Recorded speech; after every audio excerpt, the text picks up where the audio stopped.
High বন্ধুরা, তোমরা কেমন আছো? আশা করি সকলে ভালো আছো। আজ চলে এলাম একটা মিনি ব্লগ নিয়ে।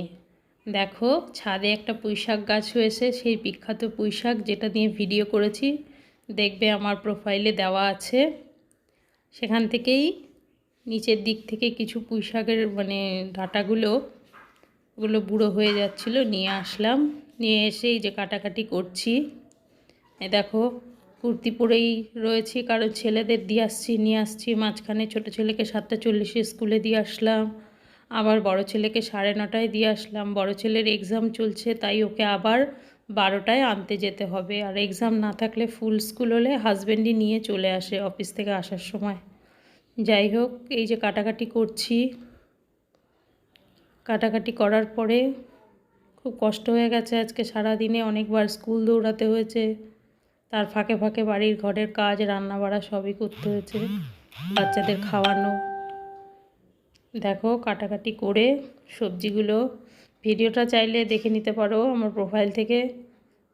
2K ভিউজ হয়েছিল, বেশি ছাড়া কম না, আমার এক্স্যাক্ট মনে নেই। খুব সুন্দর ভিডিওটা হয়েছিল, রিলসটা। যাই হোক, এই যে দেখো আলু কাটছি, ঝপাঝপ তাড়াতাড়ি করে আর কি সব কাজ করা। আবার এই যে এই সবজিটা রান্না করে আবার 12টায় বড় ছেলেকে আনতে যাব। স্কুটিতে করে ওদের নিয়ে আসি। ওরা পুলকারে উঠতে পারে না, বমি বমি আসে ওদের, ঘুরিয়ে ঘুরিয়ে নেয় তো গা গোলায়। এই দেখো, কাটাকুটি কমপ্লিট হয়ে গেছে। কমপ্লিট করে এবার ধুয়ে পাকলে আমার এই যে রান্না বসাতে হবে।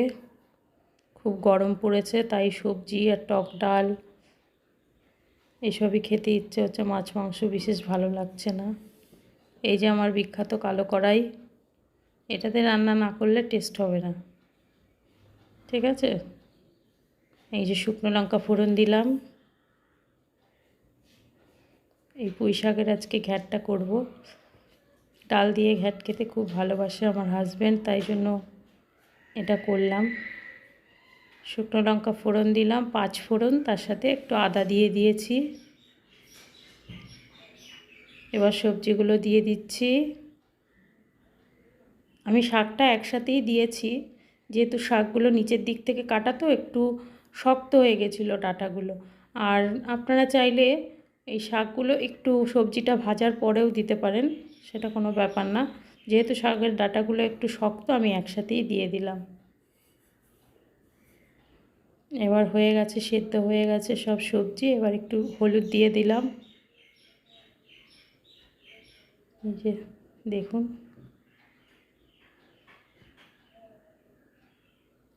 এই পর্যায়ে কি হয়, একটু জল দিলেও হয় আবার না দিলেও হয়, যে যেরকম। আমি হালকা জল দিয়ে একটু করে নেব, কারণ কি জলটা দিলে ডাঁটার মধ্যে একটা রস ঢোকে, ডাঁটাটা চিবোতে ভালো লাগে।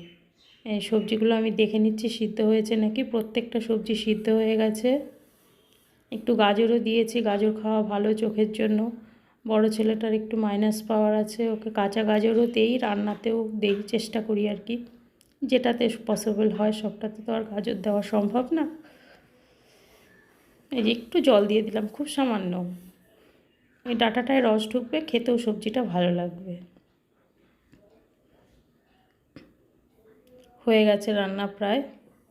এবার একটু জিরের গুঁড়ো, এটা আমি ভেজে মিক্সিতে আগে থেকেই করে রাখি। আমি কেনা গুঁড়ো দিয়ে রান্না করি না, আমার ভালো লাগে না।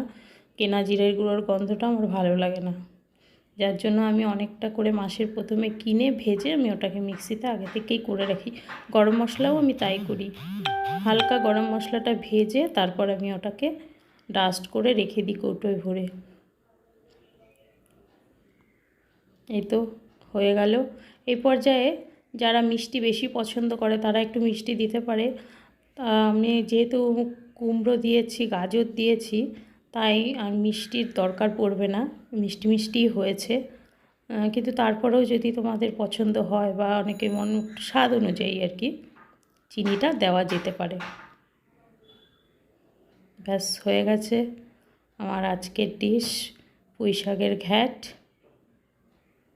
এই যে দেখো বন্ধুরা, বাই, সকলে ভালো থেকো, টাটা।